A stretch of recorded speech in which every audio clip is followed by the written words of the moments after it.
D. अब बताओ मुझे यहाँ पे कितनी रो कितने कॉलम है? 2 रो है और 2 कॉलम है। पहली फर्स्ट रो ये, सेकंड रो ये है, फर्स्ट कॉलम ये, सेकंड कॉलम ये, ठीक। अब देखो ये जो हमारी ए बी सी डी क्या है, इसी को हम क्या बोलते हैं? एलिमेंट। ये क्या है हमारे? एलिमेंट है। अब समझ में आया कि एलिमेंट क्या होते हैं, ठीक। बताओ अगर हम बोले तो व्हाट इज मैट्रिक्स, क्या बताओगे? A set of element which is arranged in row and column in the form of array। तो फिर से मैट्रिक्स क्या होती है? What is matrix? तो बता रहे हैं a set of m into n numbers arranged in a rectangular array of, यहाँ पे m क्या है? रो है, n क्या है? कॉलम है।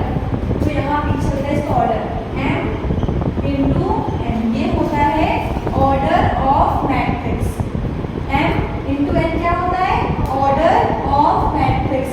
m मतलब क्या हुआ? m डिफाइन करता है रो को, n क्या करता है डिफाइन? कॉलम। जैसे मानो अगर हमने कहीं पे फाइंड करने को आई कि find the order of matrix, ठीक। और गिवन है मैट्रिक्स निकालना क्या मतलब? हमें निकालना ऑर्डर फाइंड करना है, कुछ नहीं, हमें सिर्फ निकालना है नंबर ऑफ रोज कितनी है एंड नंबर ऑफ कॉलम कितने हैं। उसका हम क्या करना है? उसका हम इंटू करना है। वहां से आ गया ऑर्डर ऑफ मैट्रिक्स। मैंने ये लिखा है, मैट्रिक्स लिखा है मैंने, ठीक। अब कहा है कि आपको फाइंड करना है ऑर्डर ऑफ मैट्रिक्स ए। मतलब कैसे निकालोगे? तो यहाँ पे m into n फॉर्मूला होता है। m क्या होता है? रो।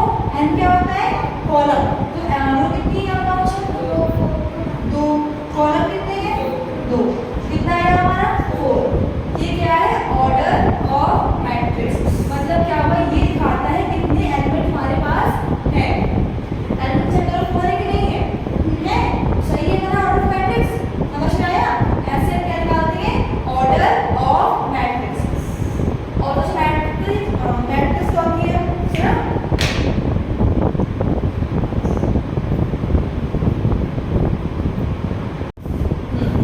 बताओ मुझे ice, what is matrix? A set of m into n number with arranged in rectangular array is called matrix। समझ में आया काव्या? क्या होता है? मतलब सेट। अच्छा, जैसे हमारा कोई रेक्टेंगुलर एरे, इसको क्या बोलते हैं? रेक्टेंगुलर एरे, ठीक। इसके अंदर क्या है? एलिमेंट को करते हैं store in the form of row and column. It's called matrix. अब समझ में आ गया? ठीक है। सेकंड क्या होता है? हम क्या फाइंड करते हैं? Order of matrix. कैसे निकालते हैं? n क्या होता है? Number of rose. n क्या होता है? Number of column. इतना आ गया? ठीक है, इसको रन करो, आगे बढ़ाएं। अब डालो अच्छा, ठीक है। अब लिखो types of matrix.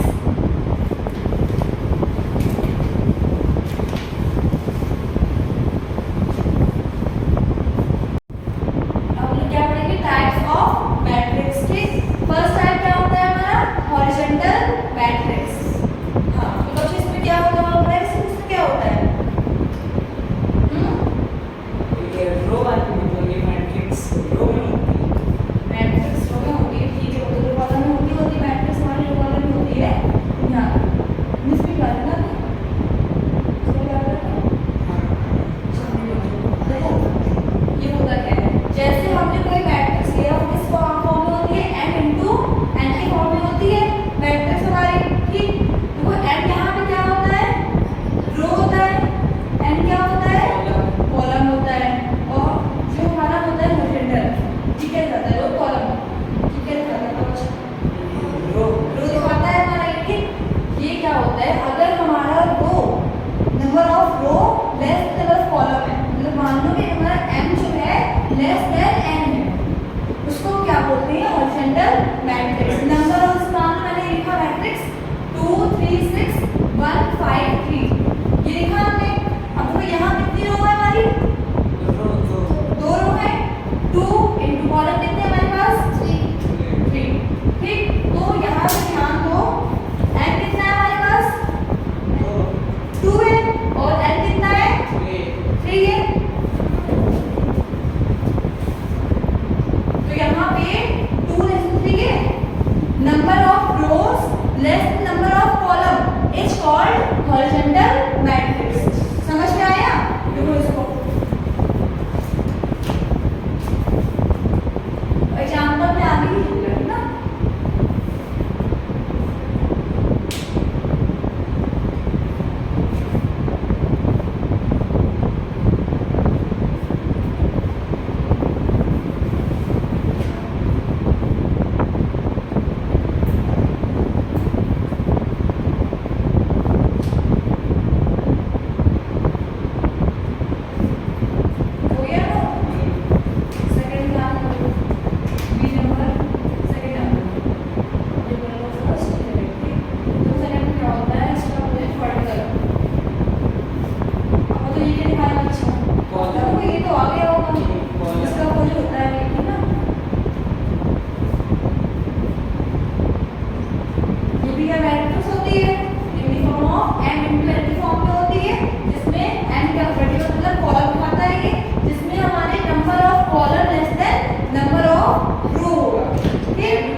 one column is called column matrix. ठीक, लिखो तो एग्जांपल लिखो, चलिए क्या होगा।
जिसमें सारे एलिमेंट कैसे हो, जीरो से क्या बोलेंगे, जीरो मैट्रिक्स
बाकी लेफ्ट क्या होते हैं, जीरो, ये जीरो, ये जीरो, ये और ये। तो बोला तीन कॉलम है, तीन रो है, डायगोनल क्या है हमारे, वन है। इसी को हम क्या बोलते हैं, यूनिट मैट्रिक्स। ठीक, इसको हम लोग और क्या बोलते हैं, I3,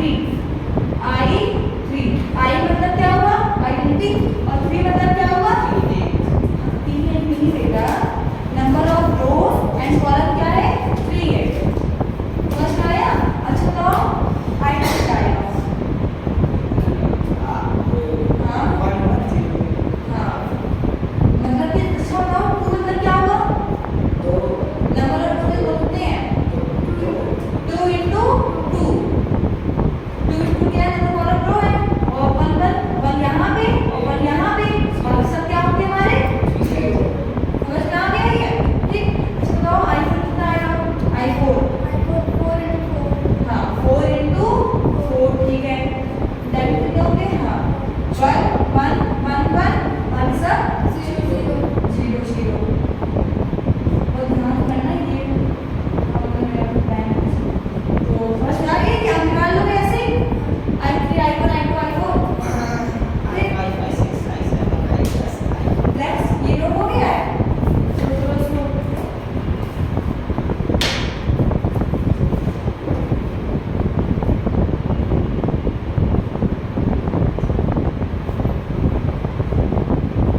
इसकी तरह काफी डायग्राम मैट्रिक्स हो गया ना।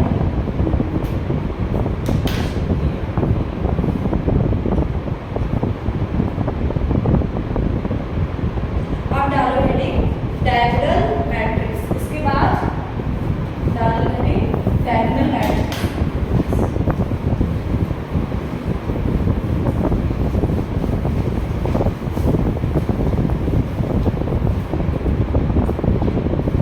कौन सा नंबर था, 7 नंबर, 7 था।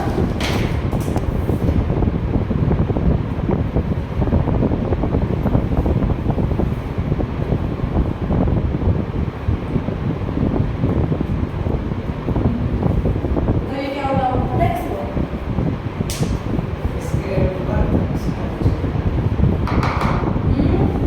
नहीं पता, तो ये भी एक होती है स्क्वायर मैट्रिक्स, कैसे होती है, स्क्वायर मैट्रिक्स, स्क्वायर मैट्रिक्स क्या होती है,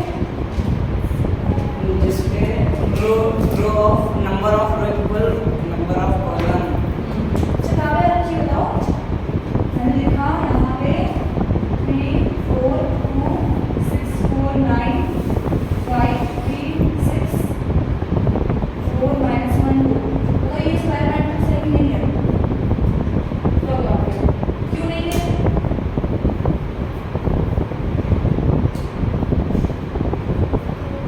क्यों नहीं है बताओ मुझे, क्यों नहीं है तो क्यों है, नहीं है तो क्यों नहीं है, नहीं पता, जल्दी बताओ कि स्क्वायर मैट्रिक्स क्या होती है, बताओ भाई क्यों नहीं है, क्योंकि इसमें कॉलम 3 है और रो 4 है। कॉलम कितने हैं, 3 ध्यान दो, तुम नहीं रहेगा, आप क्या होगे, हाँ कोई हो आज बहुत सिंपल है, तो यहाँ पे जो कितने हैं 1 2 3 4, ये नंबर ऑफ रो है, तो ऑर्डर कितना पहले 4 आएगा, इनटू कॉलम कितने हैं, फर्स्ट सेकंड एंड थर्ड, तो इनटू में 3 होगा। आप बताओ 4 इक्वल 3 है, नहीं ना, तो ये क्या होगा, स्क्वायर मैट्रिक्स वो नहीं होगा, तब फिर ये क्या होगा, तब फिर ये क्या होगा, इक्वलेंट किसका है, हॉरिजॉन्टल वर्टिकल एंड स्क्वायर, तब फिर ये क्या होगा, हॉरिजॉन्टल मैट्रिक्स। अच्छा देख रहा है,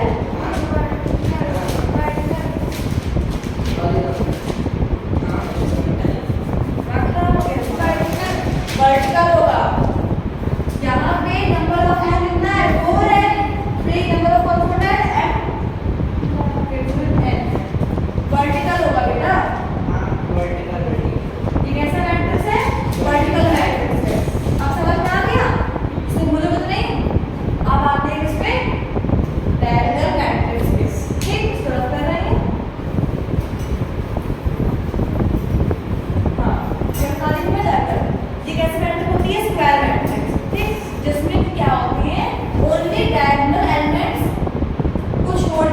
बाकी जितने भी एलिमेंट है वो क्या होते हैं, जीरो, बाकी सब क्या होते हैं, नॉन जीरो एलिमेंट। यहाँ लिख लो ऐसे, इसका स्क्वायर मैट्रिक्स, ये भी पिछले वाले में वन था, इसमें हाँ। की जगह कोई भी इसमें पूरे के ऊपर 2 3 4 ABCD केवल डायगोनल के छोड़ के बाकी सब क्या होंगे, जीरो, अपार्ट फ्रॉम डायगोनल। ठीक, square matrix is called diagonal matrix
5 6 7 8 9 हमने ये लिखा है स्क्वायर मैट्रिक्स, ठीक। 3 into 3 है करेंगे। अब जैसे मान लो कि मैंने इसमें कोई एलिमेंट उठा रही है, वो कैसे उठाई, वो भी स्क्वायर मैट्रिक्स ही बनना है, मतलब ये अलग इंटू या 1 to 1 होगा। मान लो मैंने ये उठाया 2 into उठा लिया, इसको हमने अलग कर लिया 4 5 7 8, ये हमने ले लिया इसको, ठीक। अब ये भी क्या है, स्क्वायर मैट्रिक्स ही है, हमने इसमें लिया है, ठीक। तो हम क्या बोलेंगे, जो तुम्हारा इसको मान लो तुम्हारा ये ए मैट्रिक्स है, इसको हम क्या मान लें, ये हमारा बी मैट्रिक्स है, ठीक। तो हम क्या बोलेंगे, बी क्या है, ए का सब मैट्रिक्स है, बी इज अ सब मैट्रिक्स ऑफ मैट्रिक्स ए।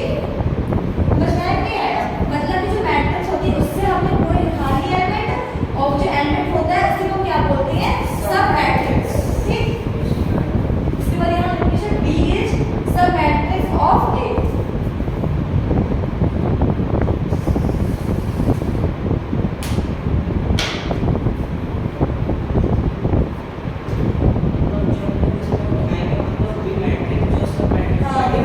वो भी स्क्वायर मैट्रिक्स है, जो हम उठाते हैं जो भी एलिमेंट है वो भी कैसे होंगे, स्क्वायर मैट्रिक्स में ही होंगे, ठीक।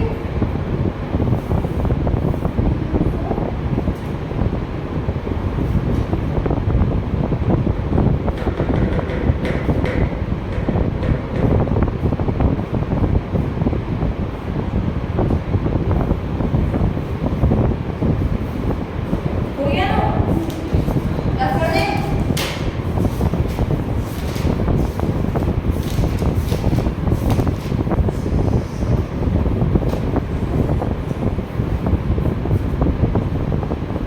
डालो हेडिंग अपर ट्रायंगुलर मैट्रिक्स।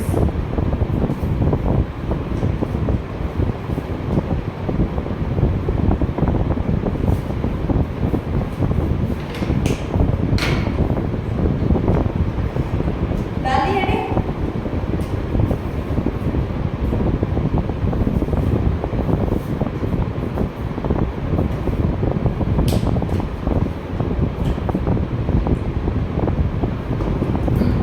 क्या लिखा हुआ है, अपर ट्रायंगुलर मैट्रिक्स। ये भी कैसे बनेगा, तो स्क्वायर मैट्रिक्स से भी होती है तरह की, है ना, जिसमें भी इसके भी नेम से पूरा काम वाला इसका होता है, जैसा नाम वैसा काम, ठीक। जैसे हमने कोई भी लिखा है स्क्वायर मैट्रिक्स, ठीक। अब उसके बाद उसका हम लेंगे मेन डायगोनल पोर्शन, क्या लेंगे, डायगोनल, ठीक। अब इसका नेम क्या है, अपर डायगोनल, और इसके जितने अपर के एलिमेंट हैं वो सब होंगे नॉन जीरो, डायगोनल के एलिमेंट और उसके अबव मतलब कि अपर का जो एलिमेंट क्या होगा वो नॉन मतलब वो जीरो नहीं होंगे, उसको छोड़ के बाकी जो एलिमेंट नीचे आएंगे वो क्या होंगे, जीरो होंगे। समझ में आया कि नहीं आया। पहली बात ये कैसा होता है, स्क्वायर मैट्रिक्स मान लो कि हमने लिया 3 रो और 3 कॉलम, ठीक। अब डायगोनल क्या लिखा है 1 2 3, ठीक है। अब इसके अपर मतलब कि इसके अपर के एलिमेंट क्या होंगे, वो होंगे नॉन जीरो, तो यहाँ लिख लो 4 5 6, और इन सबको छोड़ के बाकी सब क्या होंगे, जीरो होंगे।